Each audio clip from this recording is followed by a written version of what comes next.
السلام علیکم جی سره سے وعلیکم السلام ورحمۃ اللہ وبرکاتہ. دا کومه میله چوشلا ته بډاګرام ثقافت پنوم باندې د دې باره کې تاسو څه خیال؟ بسم الله الرحمن الرحیم. دا ډېر اهم سوال دی شاه صاحب. تاسو یو جهان مننه. تاسو ونه کسان چې کوم معاشره کې اوسېږي نو هغه هلته هغې معاشره کې چې کومې خرابیانې خامیانې راځي هغې باندې سوچ کوي او د هغې لپاره خپل کردار دی هغه لوبوي. نو دا ډېر ښایسته سوال دی ځکه چې موږ د ادب سره تعلق ساتو، صحافت سره تعلق ساتو، ثقافت سره تعلق ساتو. موږ په دې کې څلوېښت کاله کار وکړو. دلته میلې کېږي او د دې علاقې ثقافت حوالې سره کېږي او موږ خلک نه خبرېږي. موږ ته څوک وایي نه، موږ صرف په فیسبوک کې وګورو، بینر وګورو، پس ته خبر شو. دلته چې کومې انتظامیه راځي هغو صرف خپل هغه فنډونه چې دی ازمولو لپاره راځي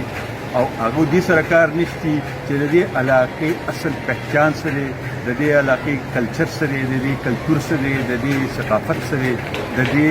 مذهب څه دی، د دې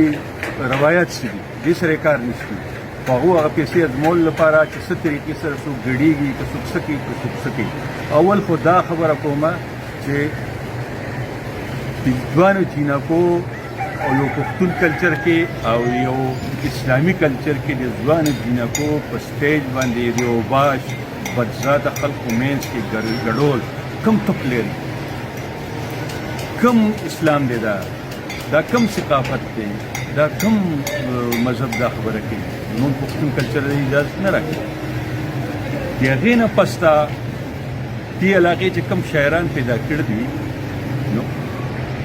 د ستاسو د شنګلي او د ستاسو د بونیر او ستاسو د سوات شاعران موږ نه هېڅ ډول مخکې نه دي.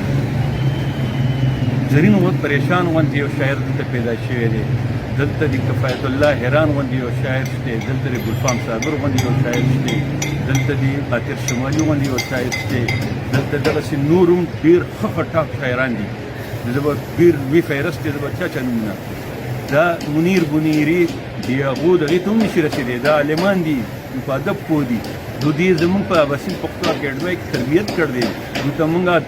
د ادب ټولې شعبې ښوولي، دو ته موږ تخلیق ښولی، تحقیق ښولی، تنقید ښولی، دو پوهېږي، دو په هر حوالې سره خبرې کوي. لیکن د بډګرام د خلقو ذهني سطح ته ګوره او د دوی پوهې ته ګوره او د دوی علم ته ګوره. د دوی خلقو نه به موږ څه توقع ساتو چې هلته نه یو کس راوچتوي او د هغه د ادبي لیول او د ادبي سطح زموږ د دې شاعرانو مقابله کې هېڅ هم نه ده. نن د دې راشي او دی دې راشي دې شاعرانو مخې ته زه ورسره نه کښېنم، زه به دا شاعرانو سره کښېنوم او دې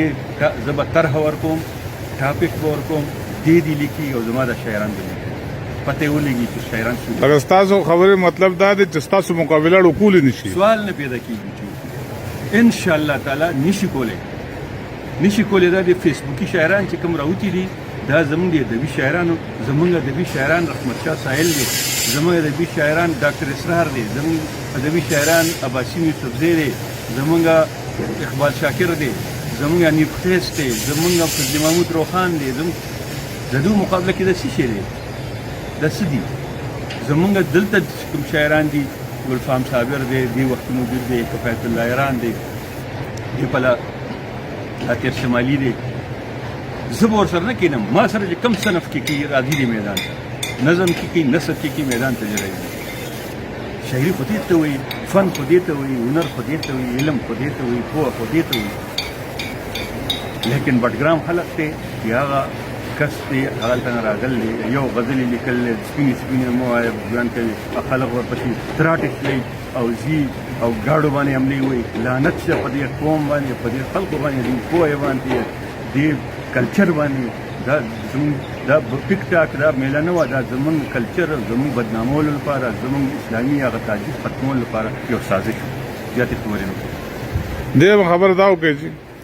چې تاسو په خپل سکول کې پاتې شوی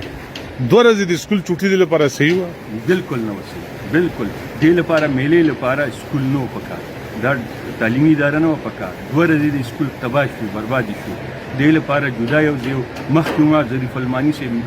میله کړې وه هغه د اخلاقو او حیا کې دننه یو میله وه او هغه جدا یو ځای کې وه هغې به سکولونه نه دي متاثر شوي او دلته په سرکاري سکول کې دا کول دا کوم طریقه ده دا کوم انتظامیه ده دا چا نو دې کې د ایجوکیشن ډپارټمنټ چې کوم ذمہوار دی ذمہوار مجبوره دی ډیو مجبوره دی پرنسپل مجبوره دی ډسټرکټ انتظامیه ده د هغو دباو دی د هغو زور دی د هغو یو قسم له په دې سرکاري حوالې سره هغه سټیک هولډر دي هغو په زور هم کوي نو سرکاري ادارې غریبانان څه نشي کولی نو دا ټول نقصان دی دا خو د ادب خبره شته جی د دې علاقې ثقافت څه دی زمونږ ثقافت مونږ مسلمانان یو زمونږ د حیا ثقافت دی زمونږ زنانه چې دي هغه د چاردیوارۍ نه بار ته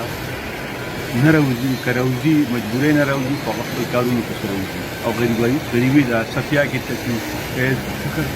دغه ټولۍ ځان له لرګي ټولۍ هغې ته ځي نو واخري وي هغه زموږ مجبوري ده هغه زموږ غریبي ده نور زمونږ اول هغه هم حیا کې ده په سټیج باندې لاندې بدماشانو حرامیانو ذلیلو خلکو مخکې یو جینۍ د پبلک سکول د تعلیم په نوم باندې راولی یا د هغه راولی پیغلې جینۍ ګډی دا کم ثقافت دی دا کم کلچر دی دا کم دستور دی دا د پښتون دستور دی دا د اسلام مسلمان دستور دی دا چا اجازت راکړی دی د دې سخت موږ مذمت کو او موږ په حیث د مسلمان او په حیث دا خبره بالکل نشو منلی بل دا وایي چې ودونو کې به ګډاګانې کېږي ودونو کې به ګډاګانې کېږي هغه زمونږ کلچر دی هغه زمونږ دستور دی زمونږ روایت دی هغه کور کې دننه حیا کې پرده کې کوي هغه د خوشحالۍ جدا یو څیز دی هغې له دې سره مماثل کول یا د دې سره تشبیه ورکول بار راوله دغه ډېرو خو ډمې جوړوي سوات نه به پخوا موږ ډمې راویستې هغو کسب و هغو به د مجبورۍ نه ګډېدل د یو کسب ته د دو څه مجبوري ده دوی له ولې ډمې جوړوي د اجرې پروګرام چې د هغې څه اصول وو اجرې پروګرام هم زموږ اصولو حیا کې بدن نه وو مونږ ځینو کوڅو کې چا کیسې کولې کله به یې پکې مجلس کو کله به یې پکې نورې لوبې کولې خو هغه یو زموږ شغل و هغه بدن نه وو هغه به داسې سټیجونو ته نه راته هغه زمونږ کلچر و او پخوانه د دې د وړو ماشومانو باندې څه اثر پروزي ډېر بد اثر پروزي ډېر بد اثر د دا چې لویږي دوی به دې نه د سار کې دوی لویږي دوی به موږ د ملک قوم د به دوی ګډا ورکوي دا نن چې نن تاسو په فیسبوک ګورئ دا هلکان چې نیمې راوځي ټیک ټاک یې جوړوي هر یو هلک په ځان کریم پوډر ولګوي او چې دی نو څومره سري کړي او چا ویښته ساتل دي چا څه کړي دي چا څه کړي دي دا زمونږ کم کلچر دا په موږ عذابونه راځي کله سیلابونه راځي کله څه راځي کله راځي دې نه څوک سبق نه اخلي دا دغه نه دی زمونږ دا موږ ته سبق نه دی دا الله دې طرفه موږ ته یو سبق نه دی دا سبق به څوک اخلي موږ وړو پلارانو ته څه ویل غواړئ ته په خپله په ایجوکیشن کې پاتې شوې غواړم زه په خپل استاد پاتې شوی په خپل استاد یم زه ما سکولونو کې تربیت کړی زما شاګردان موجود دي دا به اوري د هغو ته ما مصوري هم ښووله خوشخطي مې هم ښووله هغو ته ما شاعري هم ښووله هغو ته موږ د موسیقۍ رموز هم ښوولي هغو ته موږ یو تعذیب هم ښوولې یو اخلاقیات هم ښوولې یو تمیز هم ښوولې اسلامي روایت هم ښوولې دې نه بار کړي موږ نه دي بربنډ کړي موږ نه دي ټول اوري ژوندي دي زما دا خبرې ټوله دنیا اوري که دې که زه یو خس دروغ یم رادي شي ما پسې ما په آرټس کې هم خلق ټرین کړ دی ما په شاعرۍ کې هم خلق ټرین کړ دی ما په موسیقۍ کې هم خلق ټرین کړ دی ما په فوټوګرافرۍ کې هم خلق ټرین کړ دی ما په ثقافت کې هم ټرین کړ دی ما په صحافت کې هم ټرین کړ دی زما د لاسه اوس کوم دې صحافیان دي ټول یې اوري دا زما شاګردان دي د سکرپټونه ما لیکلي دي په طریقې ماته لیکن ما بې حیایۍ د اسلامي او د پښتون کلچر نه بار نه موټی ما هر یو شی د هغې تعذیب په دایره کې دننه ښودی او دې اوس دې به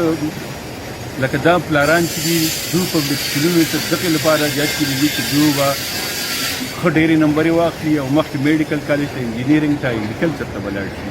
خو دا په تپوس دی چې په دې پبلک سکولونو کې اخلاقیات بیخي نشته دوی ته